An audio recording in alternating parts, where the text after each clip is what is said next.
Walang tao sa koridor nang makalabas ng kwarto si Calista, pero hindi niya binabang pagkaalisto sakaling biglang may sumulpot na kalaban. Nang tingnan niya kaninang baril na kinuha sa babae, ay nalaman niyang siyam na bala lang ang laman noon. Kailangan sa bawat putok niya ay siguradong makakatama siya. Kinuha niyang cellphone na tinawagan si Rex. Wala siyang earpiece na dala dahil hindi siya nakahanda noong umalis siya sa bahay ng mga Harrington. Mabuti na lang at lagi niyang suot ang kwintas na may kamera at scanner kaya nagawa pa rin niya napasukin ang system ni Ray at ma-hack ang CCTV nito. "Where is your position, Rex?" Napangiwi si Calista nang muli na namang humilab ang kanyang tiyan. She is a first-timer, Mom, but she knew that she was already having contractions. Alam niyang malapit nang lumabas ang mga anak niya. "You okay, Si?" Nag-aalalang tanong ni Rex nang marinig ang mabibigat na paghinga niya. "Nasaan ka?" Imbis na sagutin ay balik tanong niya kay Rex. Binabagtas pa rin niyang koridor pababa sa basement. Isang palapag lang ang bahay pero marami yung kwarto at meron pang basement na sa tansya niya ay hindi naman ganun kalawak. Ang ipinagpapasalamat na lang ni Calista ay konti ang tauhan ni Ray kung hindi ay mapapalaban siya ng gusto at alam niyang matatalo siya dahil sa kalagayan niya. May men just slip into the living room. Papunta na rin sa kinaroroonan mo si Bethany. Sumama ka sa kanya at mauna kayong lumabas. Kami nang bahalang magligtas kay Vinson. Mabilis na umiling si Calista kahit pa hindi siya nakikita ni Rex. "No, Rex. Gusto ko makita si Vinson. Betty and I will go to the basement and tell your men to follow us after dealing with the henchmen." Pinatay niya ang tawag upang hindi na makatanggi pa si Rex. Porsigido si Calista at hindi na siya mapipigilan pa ni Rex. Kahit na sumasakit pa rin ang tiyan ay nagpatuloy siya sa paglalakad patungo sa pinto na magdadala sa kanya sa basement. Naabutan siya ni Bethany doon at agad silang pumasok pababa. Dahil tanging maliit na ilaw sa pader lang ang nakaalalay sa kanila, ay dahan-dahan at puno ng pag-iingat ang bawat hakbang nila. "Si," tawag sa kanya ni Bethany. Dahil nakasoto ng earpiece at nakakonekta kay Rex, ay ito ang nagbibigay sa kanya ng impormasyon na pinapadala ni Rex. They dealt with the men outside pero hindi pa nila nakikita si Ray. Huminto sa paglalakad si Bethany at ganun din si Calista. "What's the matter?" Mahinang tanong niya. Humigpit ang pagkakahawak niya sa baril at tinutok ang tingin sa nag-iisang pinto ng basement. She could see faint lights seeping from the small gap in the door coming from inside. Kung hindi siya nagkakamali, ay nasa loob si Wraith. Sinenyasan siya ni Bethany na huwag kumilos samantalang ito ay mabilis pero malapusang naglakad ng walang tunog patungo sa pinto at sumandal sa pader sa gilid nun.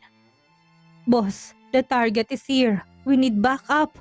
Habang nakasandal si Bethany sa pader ay bumaba naman ng hagdan si Calista at nagtago sa gilid ng aparador at tinutok ang baril sa pintuan.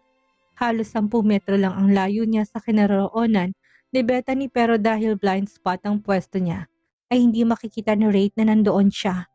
5 minuto pa silang naghintay at nakarating na rin ang dalawang lalaking tauhan ni Rex sa basement bago lumabas si Ray.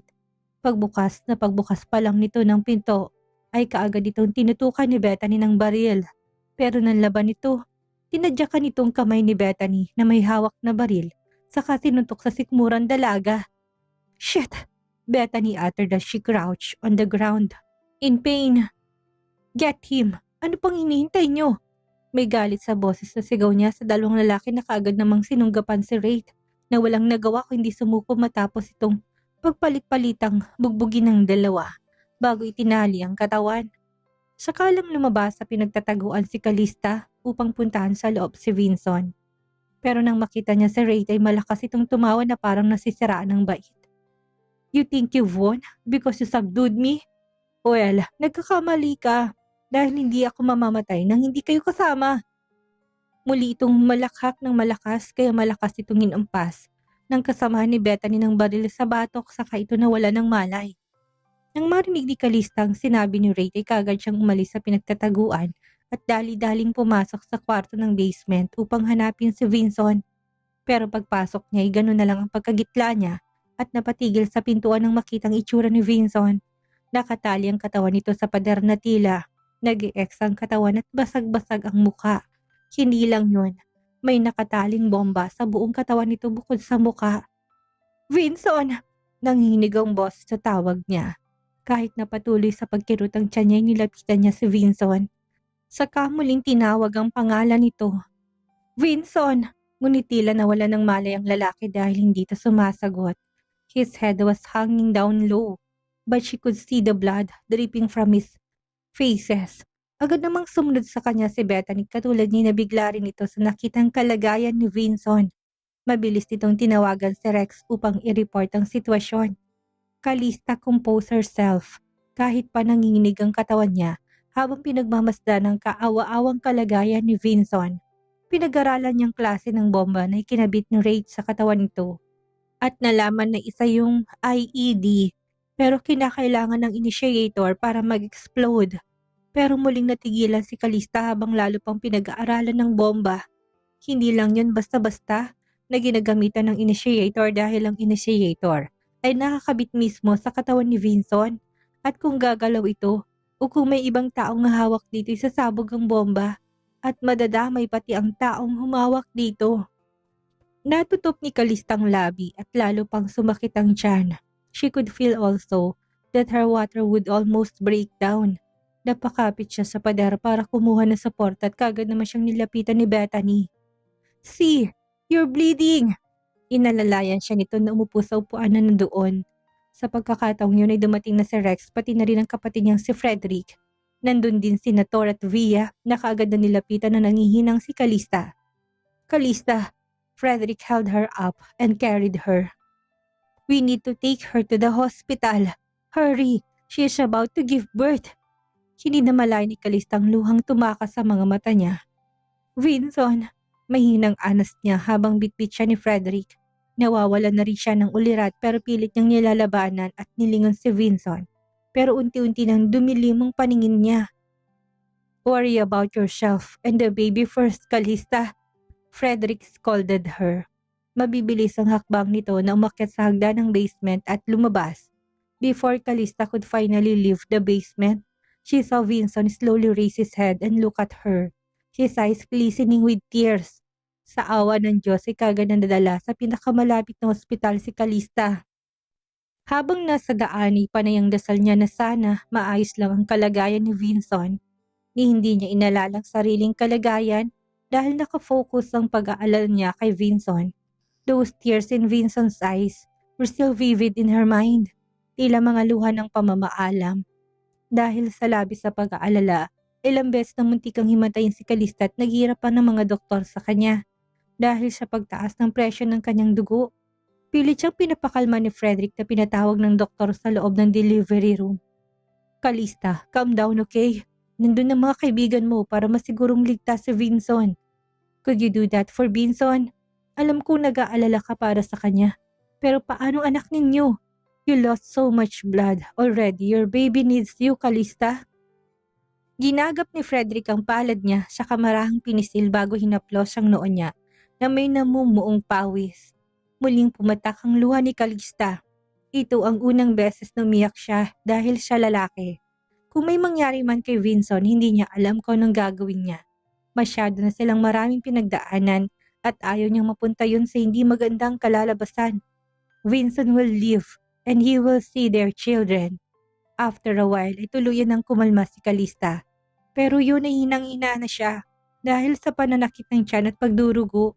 Mabilis na kumilos sa mga doktor at kagad siyang tinurukan ng anesthesia at pilit na pinapagising dahil nawawala na siya ng ulirat.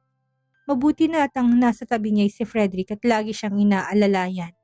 Kapag nag-donate ito ng dugot si Jerome bilang paghahanda para sa blood transfusion na kakailanganin niya. The operation went smoothly. Labis ang nagulat si Frederick nang malaman na 3 palang bata sa tiyan ni Calista. Kaya pala napaagang anak nito dahil dito.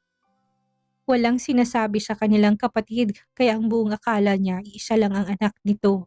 Kaya pala noong buntis pa ito'y nagtataka siya kung bakit medyo malaki ang tiyan nito kaysa karaniwan. Agad na nilagay sa incubator ang 3 sanggol habang si Calista ay tuluyan ang nawala ng malay dahil sa pagod. Samantala, kahit si Rex ay nanginginig habang kaharap si Vinson na puno ng bomba ang buong katawan. May alam siya sa bomba pero hindi katulad ni Calista ay hindi siya gaanong eksperto. Pero may isa sa kasamahan nila sa CSS ang magaling mag-defuse ng bomba. Si Phoenix, ang balita niya sa Pilipinas ang loko pero ang eksaktong lugar hindi niya alam. Kailangan nila kaagad na ma-defuse ang bomba bago pa yun tuluyang sumabog. Ang problema, galit si Phoenix kay Vinson dahil siya ginawa ng huli noon na hanggang ngayon hindi pa rin napapatawad ni Phoenix. Malabo pa si itim na puta ng kaldero na tutulong to. Shit, mahinang napamura si Rex at napasabunot sa buhok dahil sa kawalan ng idea. Kanina pa nila tinutorture si Ray pero wala itong sinabi kung paano i-defuse ang bomba. Forget it, Rex. Ang namamaos na boses ni Vinson na kahit mahini nakarating sa tenga ni Rex. Just live far away from here para hindi kayo maapektuhan. The bomb could inflict explosions for 500 meters. Leave here now.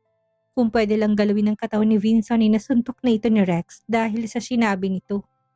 You, hindi ka ba nag-aalala para sa asawa mo? She's giving birth to your triplets right now. Shouldn't you be thinking of ways on how to escape rather than triplets? Mahinang sambit ni Vinson habang nanatiling nakayuko. Mapait siyang ngumiti, ni hindi man lang siya masamahan ng asawa habang nanganganak. Ni hindi man lang niya ito mayakap upang alisin ang sakit na naramdaman nito habang nagle-labor. Was she okay? How much pain did she endure? How about his 3 little dumplings? Will he die without seeing them? Those little fingers that he dreamt of holding and teasing. Hanggang pangarap na lang ba yun? Tahimik siyang napaluha. Wala siyang pakialam kahit pa malaman ni Rex na umiiyak siya. Ang sakit at pait na naramdaman niya hindi kayang talunin ng pride ng pigilan ng pag-iyak.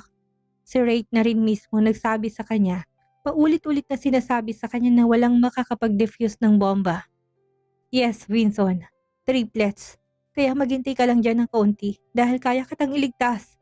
I know there will be someone who'll come to help. Hindi ko pwedeng biguin si Calista. I promise her to protect you. You still need to be there for my godson and goddaughter. Mahinang napatawa si Vinson pero puno yun ng pait at galit. It is fault for coming here. Kung hindi siya nagpadala sa pagbabanta ni Ray, hindi sana siyang mantong sa ganito. Pero nakahanda pa rin siyang magsakripisyo para kay Calista. His life is already with her. Just go, Rex. There will be no one who can defuse this. I know you love me as your friend but minto siya sa pagsasalita dahil suminok siya. Men can cry, yes. And Vinson is not ashamed of that.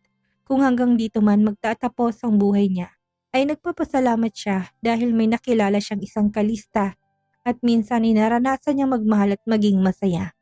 This is really the end of me. Ayaw ko madami kayo so please, leave. No, hindi ako aalis, Vinson. Hindi pwedeng maagang maging byuda si Calista.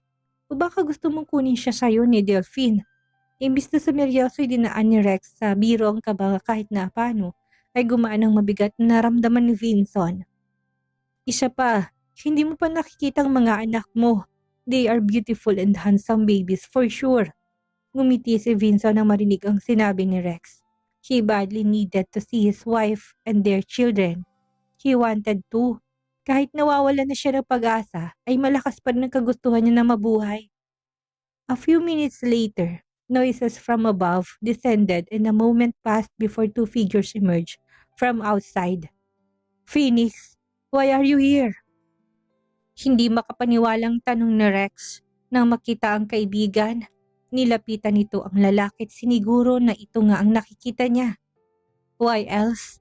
Nakasimangot na tugon nito. Kung hindi dahil kay Betty, ay nukang pupunta ako dito. What does my apprentice have to do with you? Huwag mo na siyang pansinin, boss. We have a deal and he agreed to help Vinson. Habang nakikinig sa usapan ng bagong dating na ni Rex, ay hindi mapigilan ni Vinson na umiting ang panga pero dahil hindi yun na nakikita ng tatlo, ay siya lang ang nakakaalam kung anong nararamdaman niya. He doesn't want to see any of the CSS agents right now. Pero hindi tong panahon para taasan niyang kanyang pride. I'm glad that you did. I was about to call you pero alam kong hindi ka papayag. Pero natuwa ako na nandito ka ngayon. But how did you manage to convince this brat? Baling ni Rex sa apprentice. Numipis ang labi ni Betty at iniwas ang mga mata kay Rex saka hindi sumagot. The agreement between him and Phoenix is their private matter at ayaw niyang malaman yun ni Rex. You deuce, talagang pinatulan mong lalaking to? Kahit kailan matalas talagang pakiramdam ni Rex at nahulaan ka ganitong nangyayari sa kanila ni Phoenix. Pero dahil nasa harapan na si Vinson, si Phoenix ay wala nang nagsalita ni isa sa kanila. Why did this asshole let himself be rapid bombs? Akala ko ba magaling to? Habang ininspeksyon ni Phoenix ang bomba sa katawan ni Vinson, hindi nito mapigilang magkomento. Vinson shut his mouth. It is his fault kung bakit ganito ang trato sa kanya ng mga dati niyang kasamahan sa ahensya. Hinayaan niya si Phoenix na magsalita ng kung ano-ano habang iniinspeksyon ng bomba. Kahit na alam niya na masakit ang mga salitang lumabas sa bibig nito, ay alam niya na concerned pa rin sa kanyang kaibigan niya. What do you think? Can you defuse it? Biglang tanong ni Rex na nagpabalik sa malayong pag-iisip ni Vinson. Dahil limitadong kilos niya ay hindi niya matignan ng maayos ang lalaki at umaasa na lang siya sa pakiramdam niya. Umiling si Phoenix habang magkasalubong ang kilay na nakatitig sa bomba. Nakatukod ang baba nito sa nakakuyom na kamao habang matamang pinag-aaralan ng bomba. Minsan ang pinaka-safe na pagtataguan ay mismong sa harap ng kalaban. I'm sorry Rex, I can't defuse it. Malamig ang mababang boses sa sabi ni Phoenix. The room went silent, and even a pin drop couldn't be heard. It was so silent that Vinson and the rest stopped their breathing. What did you say? Rex's voice cracked when he asked. How could he not? Isa si Phoenix sa pinakamagaling na bomb expert sa team nila, at kahit gobyerno sa ibang bansa ay pinapatawag siya kung sakaling nangangailangan ng mga to ng tulong. Pero ang simpleng IED ay hindi nito malutasan? Tamang narinig mo, hindi ko madedefuse ang bomba. Vincent smiled bitterly. It was so bitter that he felt like throwing out blood. This is it then. Mabuti pa'y lumabas na kayo dahil ayokong pumunta sa kabilang buhay na daladalang konsensya kung madami ko pa kayo. Phoenix, are you telling the truth? Biglang sabad ni Bethany. Hindi maipintang mukha nito habang nakatingin sa binata na ngayon ay nakayuko habang nakatitig sa sahig pero bahagyang gumagalaw ang balikat. Sa kanilang tatlo'y mas ito ang nakakilala kay Phoenix. I am telling the truth. Hindi na madedefuse ang bomba kasi there is no way you can defuse a fake bomb. Matapos magsalita ni Phoenix ay malakas tong humalakak habang nakahawak pa sa tiyan. Samantalang sina Rex, Vinson at Bethany tila nawalan ng kulay yung mukhang nagkatingin sa lalaki. Phoenix, you better tell the truth before I smack you down. Bethany's voice held a warning as she spoke. Nilapitan ni Phoenix si Vinson na tumawak sa isang bomba. Vinson and the other two held their breath. Halos nakalimutan nilang huminga habang nakatingin kay Phoenix na hawak-hawak ang bomba. Maya-may bigla nitong hinugot ang bomba. The three waited, but after a minute passed, wala pa rin nangyayari. Sakalang bumalik ang kanilang paghinga na kanina na pinipigil. See? I told you, it's fake. Nilahad ni Phoenix sa harapan nilang tatlong bomba saka muling malakas na mohonlakhak. Napatigil lamang ito na bigla itong binatukan ni Bethany. Baby! Agad na reklamo nito at nakanguso nilingon ng babae. You don't baby me, Phoenix. How could you still joke when we are already in a tense situation? May inis sa boses na pangaral nito kay Phoenix. Niyakap naman to ng lalaki. I'm sorry. It's just too funny. Who would have thought that someone here would think that he would die because of fake bombs? Dahil sa tuluyan ng nabunutan ng hininga si Bethany, ay ginantihan niya ng ngiti si Phoenix at mahigpit tong niyakap. Without his help, ay hindi pa rin nila ma-identify kung totoo hindi ang bomba. Naiinis man sa nakikitang paglalambingan ng kaibigan at apprentice ay walang nagawa si Rex. Kung hindi hayaan ng mga to, tinulungan si Vincent na alisin ang nakapalibot na bomba sa katawan nito. Where the heck is that asshole? Malatang boses sa tanong ni Vincent kay Rex nang tuluyan na siyang matanggalan ng bomba. Tinutukoy niyang kapatid na dumukot sa kanya. Hawak na namin siya. Huwag kang mag-alala dahil kami nang bahala. Ang intindihin mo muna ngayon ay ang kalagayan mo. No, kailangan kong puntahan ang anak ko. Did she give birth already? Inalalayan siya ni Rex nang makalabas ng basement at hanggang sa makasakay sa kotse ay walang ibang iniisip si Vincent kung hindi ang kanyang mag-iina. 2 linggo nang nakalipas matapos manganak ni Calista at makaligtas si Vincent sa kamay ng kapatid ng dineklara ng doktor na pwede nang ilabas mula sa nikong mga anak niya. Dahil parehong nasa ospital ang dalawa, ay isang kwarto ng kinuha nila upang sabay na magpagaling at doon ay pinag-usapan na rin nilang nakaraan nilang naging problema. Ang inaalala lang ni Vincent ay naging reaksyon ni Mr. Cheng dahil sa pagkakasama nila ni Calista. Ilang beses na rin itong nagpadala ng warning sa kanya na iwasan niya si Calista, pero hindi siya nakinig at patuloy pa rin siya sa pakikipaglapit sa asawa. He loves her so much that even a second apart from her is torture. Bagamat may misyon siya na sagipit ang nanay nito, hindi pa rin niya sinasabi sa asawa ang tungkol dito hanggat hindi niya naiuwi sa Pilipinas ang ina nito. Vincent, are you sure na kaya mo na maglakad at hindi mo na kailangan ng wheelchair? Itong pangatlong ulit na tanong ni Calista kay Vincent habang naghahanda sila para dalawin ang kanilang babies. Nung unang makita ni Vincent ang mga anak, hindi nito maiwasang mapaluha habang nakatitig sa labas ang salamin ng Nico. Kung hindi pa ito hinimatay dahil sa kawalan ng lakas ay hindi pa ito umalis kahit pa pinipilit na ito ni Calista na magpatingin sa doktor. Marami itong bali sa katawan na ngayon palang gumagaling. Huwag kang mag-alala, ayos lang ako. Hinapit siya ni Vincent sa bewang at tinalikan sa noo bago kinuha ang cellphone sa ibabaw ng mesa. Sa tuwing bumibisita to sa mga batay, wala itong tigil sa pagkuha ng litrato. Naghahanda na si Calista at Vincent para lumabas na inukupang pribadong kwarto. Nang humahangos na pumasok si Julius, habol pa nitong hininga nang tumigil sa harapan nilang dalawa. Anong problema at bakit ganyan ang asta mo? Nakaangat ang isang kilay na tanong dito ni Vincent. Boss, Miss Calista, masama pong balita. Nagkasalubong ang kilay ni Vincent at dumilim ang muka dahil sa pambibiti ni Julius. Sabihin mo na kung anong gusto mong sabihin at huwag mo na kaming bitinin. Yumuko si Julius dahil hindi niya kayang salubungin ng talim sa mata ni Vincent. Ano pa kayang reaksyon nito kapag malaman ang nangyari? Boss, kasi pilit niyang pinakalmang sarili, tumugot ng malalim na hininga sa kanagsalita. Si Gabriel po nawawala. Calista was shocked, speechless dahil sa sinabi ni Julius. Si Gabriel Vosch ay panganay sa triplets niyang anak. 2 lalaki at 1 babaeng triplets at si Gabriel Vosch ang panganay. Samantalang ang bunsong babae pinangalanan niya si Gianna Vera. The second son was called Gordon Vlade, a name given by Jerome. Julius, anong sinasabi mong nawawalang anak ko? Hindi ba't nasa incubator lang siya? Kahit narinig ng sinabi ni Julius ay nagtanong pa rin si Calista, bagamat nag-umpisa ng manginig ang kamay niya. Mayroong pumasok sa Nico na nagpanggap na nurse. The CCTV was also tampered kahit walang nakapansin na may kumuha kay Gabriel. It happened at dawn at karamihan sa mga nagbabantay nagpapahinga o kaya sa nurse station. I already asked a nurse that seeing the triplets at ang sabi may isang nurse daw na lumapit sa kanya para mag-administer ng gamot sa sanggol. The nurse didn't even think twice before nodding. Fire that nurse! Nangangalit ang bagang na wika ni Vincent. The anger was evident on his face at anumang oras ay kaya nitong pumatay ng tao.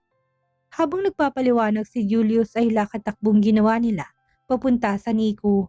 Ayaw maniwala ni Calista na nawawalang anak niya, pero nang makita ang mga nagpapanik na doktor at nurses, sakalang siya tuluyang nawalan ng lakas. Napahawak siya sa pader bilang suporta. Calista! Kaagad siyang dinaluhan ni Vincent at mahigpit na niyakap. Calista was in a daze and let Vincent comfort her while she started sobbing. Nang makita na wala nga si Gabriel sa kinahigaan nito sa loob ng Nico ay halos mawalan siya ng ulirat. Sinisisi niyang sarili. Sana hindi sila naging maluwag sa seguridad, lalo na't maraming kaaway si Vincent. Vincent, ang anak natin. Sinong kumuha sa kanya? Nang mga sandaling yun ay humahangos na rin na dumating sina Frederick at iba pa. Nabalitaan ng mga tong nangyari kay Gabriel. Kaya kagad ang mga to na sumugod sa ospital. There should be a record of those going out of the Nico. Na-check nyo na ba? Umiling si Vincent sa madilim ang mukha na kumalat sa pagkakayakap kay Calista. At hinarap ito. Calista, I am sorry. Kasalanan ko to kung bakit nangyari to. Huwag kang mag-alala. Ibabalik ko dito si Gabriel ng ligtas. Alam ko kung sinong kumuha sa kanya. Timang bagang na hinarap ni Calista si Vincent. Is it Delia? Alam kong siya lang ang may interes na kunin ang anak ko para makuha ang atensyon mo. Masakit man ay tumango si Vinson. Pagdating sa pagmamahal ay humihin ang depensa niya, kaya nakalusot ang masasamang loob. Nakaligtas nga siya sa bomba, pero ang anak naman niyang nasa kamay ngayon ng kaaway. Why is life so messy? May nagawa ba siyang malaking kasalanan sa nakaraan niyang buhay? Kaya pinaparusahan siya ng ganito? Sigurado akong siya yun. Huwag kang mag-alala dahil hindi niya sasaktan si Gabriel. Alam kong matagal niya nang gustong magkaroon ng anak kaya magiging mabait yun sa bata. Odelia had left the Philippines earlier today via private plane. I already did my investigation and the passengers on that plane included an infant. Rex explained. Kasama rin dito sa mga taong humahangos sa pumunta sa ospital. Naikuyom ni Kalistang kamao sa kamatiim na tinitigan si Vinson. I will wait for you to come back. Alam kong babalik ka kasama ang anak natin. Hindi ba? I will be waiting, Vinson. Mahigpit na yakap ang sinagot ni Vinson. We still have a wedding to prepare for that and I want to grow up with you and the kids. Babalik ako, okay? Magkakasama tayong mulit mabubuo ang pamilya natin. 2 araw ang lumipas matapos ang nangyaring pagkawala ni Gabriel at hanggang ngayon ay malumbay pa rin si Kalista. Nakalabas na sila ng ospital at nagpapagaling sa bahay. Kahit na labis siyang nasasaktan sa pagkawala ng anak ay kailangan pa rin niyang magpakatatag para kay Gian at Gordon. Kahit na mag-iisang buwan pa lang ang dalawa ay tila ramdam ng mga to ang pagkawala ng kapatid, lalo na sa gabi na silang dalawa lang ang magkatabing matulog. Malakas ang paniniwala ni Kalista kay Vinson na may babalik nitong panganay nila. Kung aabutin man yun ng matagal ay maghihintay siya. Vinson, mahinang tawag ni Kalista sa asawa habang nakahiga sa kama at nagpapaantok. Kakapatulog lang niya sa 2 sanggol na nasa loob lang din ng kwarto at nakalagay sa malaking crib. Dahil wala na siyang tiwala na mapahiwalay siya sa mga anak niya, ay sa kwarto nila ni Vinson. Pinalagay ang crib para bantay sarado niyang 2. Sagot ni Vinson. Mula nang malaman itong tungkol sa pagkawala ng panganay nila, ay lagi na itong tahimik at may malalim na iniisip. Humigpit ang pagkakayakap nito sa bewang niya upang higitin pa siya papalapit sa katawan nito. Pwede bang ibigay mo sa akin ang address ni Odelia? Bahagyang inangat ni Vinson ng mukha upang tingnan siya. Bakit mo naman kailangan yun? Nakataas ang isang kilay na tanong nito. Nagkibit siya ng balikat. Para alam ko kung saan kita pupuntahan sakaling matagal bago ka bumalik at kung sakaling wala akong matanggap na ulat mula sa iyo. May inang tawang sinagot ni Vinson pero ang tawa na yun ay may halong lungkot. Takot ka ba na hindi ako makakabalik? Inikot niyang katawan upang magkaharap sila. Just give me the address. Wala namang masama kung manigurado ako, hindi ba? Sige, kung ayaw mong ibigay, baka wala ka nang mag-ina na babalikan. Pagbabanta niya at ninisihan ito, pinupog pa siya nito ng halik sa buong muka bago nagtagal sa kanyang labi na kagading kumalas dahil baka hindi raw ito makapagpigil. Arrive at Cheng's mansion in Monaco. Mr. Alcaraz, Boss Cheng is waiting for you in the inner manor. Isang tauhan ng sumalubong kay Vinson nang makarating siya sa mansyon ni Mr. Cheng. Filipino-Chinese ang matanda na halos sa Monaco na lumaki dahil sa mga grupong kinabibilangan nito. Walang kasama si Vinson dahil ang hinuha niya, hindi siya magtatagal sa Monaco. Dinala siya ng tauhan kay Mr. Cheng at naabutan itong umiinom ng tsaa sa isang manor na para sa mga bisita. Hindi itong unang beses nakapasok siya sa mansyon pero sa tuwing naririto siya ay lagi siyang alerto. Ibinaba ni Mr. Cheng ang tasa ng tsaa sa kabinuka, ang 2 braso upang i-welcome si Vinson. Sa wakas, nandito ng magaling kong manugang. Nginitian siya ni Mr. Cheng pero ngiting yon ay puno ng kahulugan. Kalmadong lumapit si Vinson kay Mr. Cheng, saka biglang lumuhod sa harapan nito. Mr. Cheng, alam nating pareho nang turing namin sa isa't isa ng anak mo ay isa lamang kaibigan. Hayaan mo sana akong i-divorce ang kasal namin ni Odelia. Agad na naglahong peking ngiti ni Mr. Cheng at napalitan ng galit. His murderous look pierced through Vincent's heart. Willing akong panagutan ko anong dapat para lang payagan niyo kung makipaghiwalay kay Odelia. Napaismit si Mr. Cheng habang inikot-ikot ang nakakuyom na kamao. Panagutan? Panagutan mo na sama ng anak ko dahil asawa mo siya. Kung ano man ang material na kompensasyon na kaya mo ibigay sa kanya, ay kaya ko ring ibigay. I love my daughter so much. But you, An ungrateful bastard will only ruin and hurt her. Tumalim ang mga nag-aapoy na mata ni Mr. Cheng habang dinuduro si Vinson. Maya-may isang tauhan nito ang lumapit na may dalang latigo. Mr. Cheng, hindi ako takot kung ano man ang ipaparusa niyo sa akin pero sana ipakinggan yung kahilingan ko. Patawad pero hindi ko mahal ang anak ninyo. Hindi siya pinakinggan ni Mr. Cheng at kinuhang latigo sa tauhan. Saka malakas na hinampas si Vinson. Hindi siya nanlaban at tinayaan ng matanda. Kung itong makakapagpaalis ng galit nito, dahil sa ginawa niya sa anak nito tatanggapin niya. Kapag narinig ko pang mula sa bibig mo, nahihiwalayan mong anak ko, ay pasasabugin ko ng mansyon mo, kasama mag-iina mo. Alam mong hindi ako nagbibiro, Vinson? Tumalim ang mga mata ni Vinson pero hindi pa rin siya nagsalita. Kaya niyang tiisin ang pananakit ni ito basta makalaya siya sa kamay na mag-amang ito, pati na rin ang ina ni Calista. Kahit naabutin pa ng ilang taon ay nakahanda siyang magtiis. Bastang mahalagay magkakasama silang muling magpamilya. Bago matapos ang malakas na paghagupit sa kanya ni Mr. Cheng na umabot ng halos 50 beses, isang ginang na nasa 50s ang nakita niyang pumasok sa loob ng manor. Dumiretso to kay Mr. Cheng upang pakalmahin ito. With his eyes squinting in pain, Vincent clearly saw that it was Calista's mother. Finally, na-confirm niya na buhay ito at dito na nga siya poder ni Mr. Cheng. Now, she only needed to find his son, saka siya mag-iisip ng paraan kung paano iligtas ang kanyang anak. Sa sobrang sakit ng hagupit ni Mr. Cheng, tuluyang nawalan ng ulirat si Vinson. Nagising na lamang siya sa isang kwartong nakabalot ng benda ang torso. Pilit niyang inaalala kung anong nangyari pero wala siyang matandaan. Ultimo pangalan niya hindi niya alam. Felix, gising ka na pala. Nilapitan siya ni isang babae na may karga-kargang sanggol na lalaki. Sumikdo ang puso ni Vinson habang pinagmamasdan ng bata. Felix? Felix ang pangalan ko? Tanong niya sa babae pero ang focus namatay sa sanggol. Kahit ramdam niyang anak niyang bata, hindi niya ramdam na asawa niyang babaeng kaharap. Oo naman, pati ba naman pangalan mo nakalimutan mo na rin? Umupo sa tabi niyang babae. Here, siya si Ollie, ang anak natin.